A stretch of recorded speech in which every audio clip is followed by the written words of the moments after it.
got a little inspired from Mario with our previous live stream doing a deck profile, so I thought I would like to show mine off. No pun intended. This is my GOAT deck. This is the kind of deck that we do for GOAT format Yu-Gi-Oh! I believe it was like April 2002.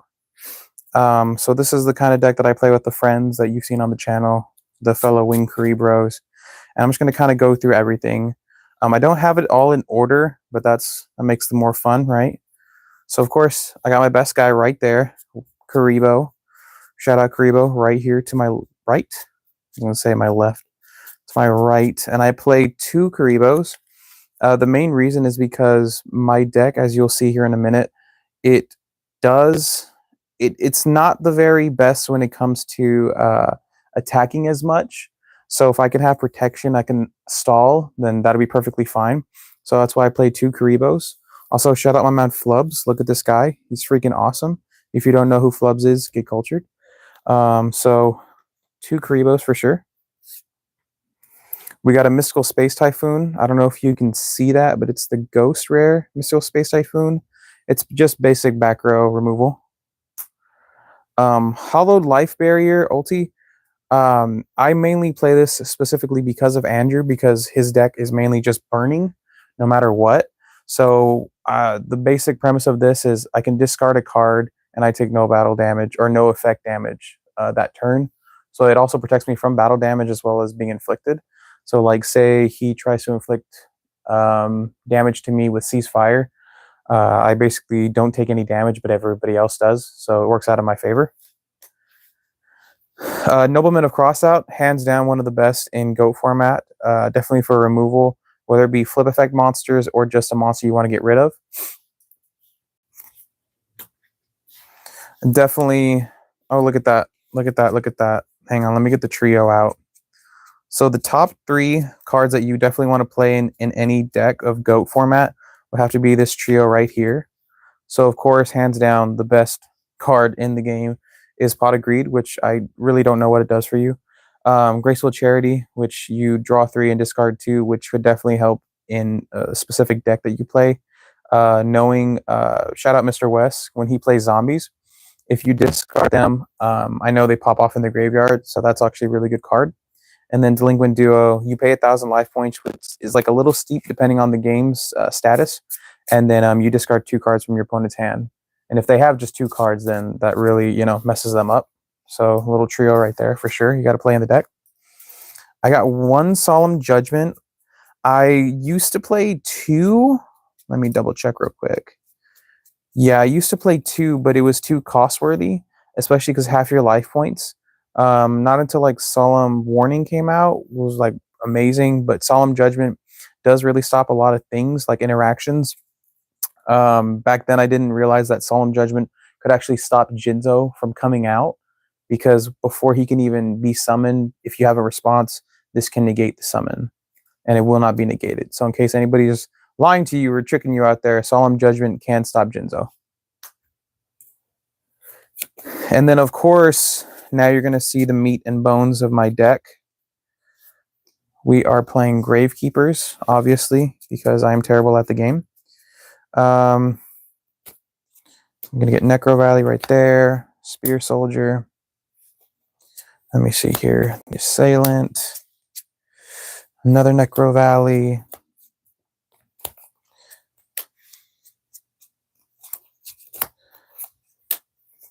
Okie dokie. So, the reason why I have this rundown right here. So no matter what, Gravekeeper Spy is a must in the majority of any GOAT deck, period, because it literally just spams him out. So it's really, really good, especially at 3 in this deck, because you have to, because it's Gravekeepers. Let me see here. I think I should play 3 Necro Valleys.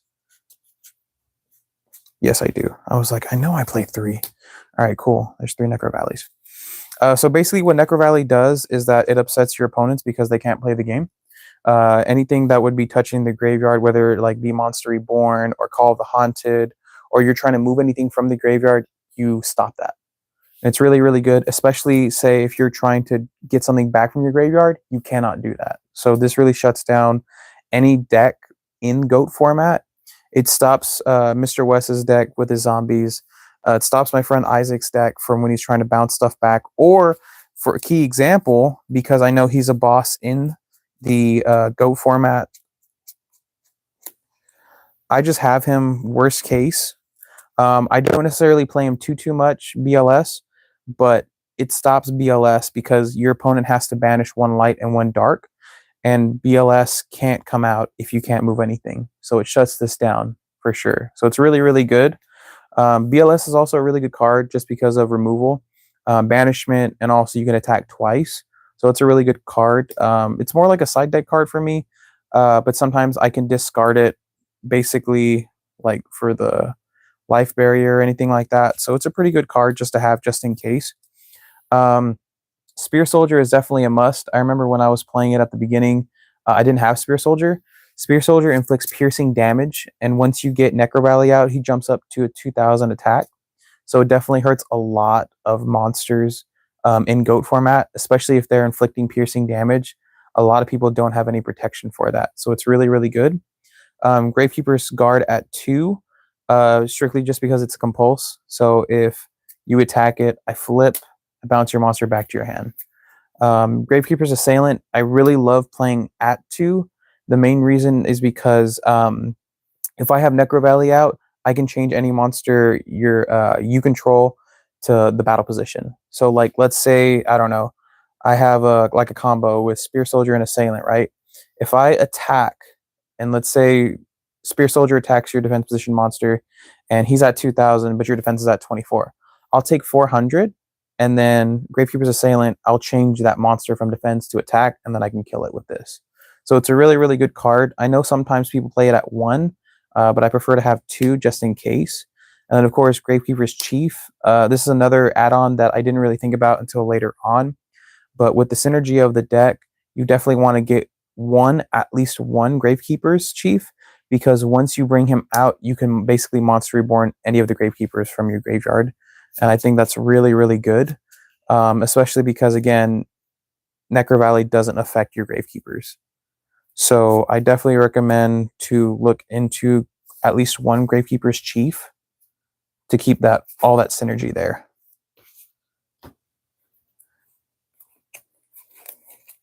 Then we are going to go to other monsters that I have in the deck. So we got one Jowgen, we got one Reflect Bounder, we got a DD Assailant, we got a Tribe Infecting Virus, we have a Magician of Faith, and we have a Tsukuyomi. So, of course, Magician of Faith, I'll just get a spell back from my graveyard back to my hand. This is like amazing in GOAT format, so I definitely recommend playing one of. Tsukuyomi is broken in GOAT format. You can literally just summon it, attack, and also its effect is like, I don't like that, I'm going to change that. Or you can also do it to your own monster. So it's really, really good. But yeah, at the end of the turn, though, it does come back to your hand, so that's the only drawback. Or in my case, it's like the best, because say I just want to hit a little, come back, and I have something for the next turn. So it's really, really good. It also synergizes really well with my Gravekeeper's Spy as well as my Gravekeeper's Guard, because I just keep getting more compulses as well as I can get more bodies out. And then we will move on to my other monsters here in front of me. DD Assailant is just really, really good card for removal. Into it, I will banish that monster and this monster, or vice versa. So it's really good for removal in general. Reflect Bounder, I really just love Magic Cylinder. It's probably one of my favorite cards in the entire game. I've played that card since I was a kid, and the fact that Reflect Bounder is Magic Cylinder and a monster, I think that's really, really good. And then we got Jowgen, for sure. Jowgen's really, really good to get removal from special summon monsters, and also he stops your opponent from special summoning as well as you, so just be very careful with it. It's also really good to get rid of tokens, because they're special summoned. Shadow Isaac, because he spams Scapegoat like non-stop. He plays it every freaking game. Don't know how he pulls it. And Tribe Infecting Virus is just a really good card for removal in general, and it's not a hard once per turn. So it's really, really good. For the spells, I do Swords of Revealing Light at 1 for protection, Snatch and Steal because it upsets everybody, Terraforming to get Necro Valley, Heavy Storm to get removal. Soul Release is really, really good, and it hurts so many people because they rely on their graveyard, so banishing 5 cards, or maybe even just in your graveyard, it's really good. Lightning Vortex to get removal. Book of Moon, whether it be your board or my board. Nobleman of Extermination, which is basically Nobleman cross out, but for the back row. So it really does help out either way. And then Exchange, which upsets so many people. This is definitely something that not a lot of people look into. So Exchange is, I look at your hand, you look at my hand, and we exchange 1 card. And you could stop a lot of combos. And finally, for the traps, I have Ceasefire, because 500 damage for each monster is really, really good. Magic Cylinder, for obvious reasons. Compulse, Mirror Force, because of course. I need help. What is that card, Mario? Bottomless Trap Hole? Yeah, Bottomless Trap Hole. Bottomless Trap Hole. The bottomless of the trap hole. And then for removal, for Banish. And then I got Nightmare Wheel to inflict 500 damage. And then I got Rite of Spirit to go with the Gravekeepers, because that's basically my Monster Reborn, and it's not affected by Necro Valley. And then I have Hidden Book of Spells to basically get 2 spell cards back into my deck from the graveyard. And that really, really helps with recycling my Necro Valley. That helps with getting my removal out on the field as well. And that also builds up my deck, because sometimes I will run games longer than expected, and I need more cards in my deck. So that at least helps me survive a couple more turns. Other than that, guys, really appreciate your time for coming out, and thanks for tuning in.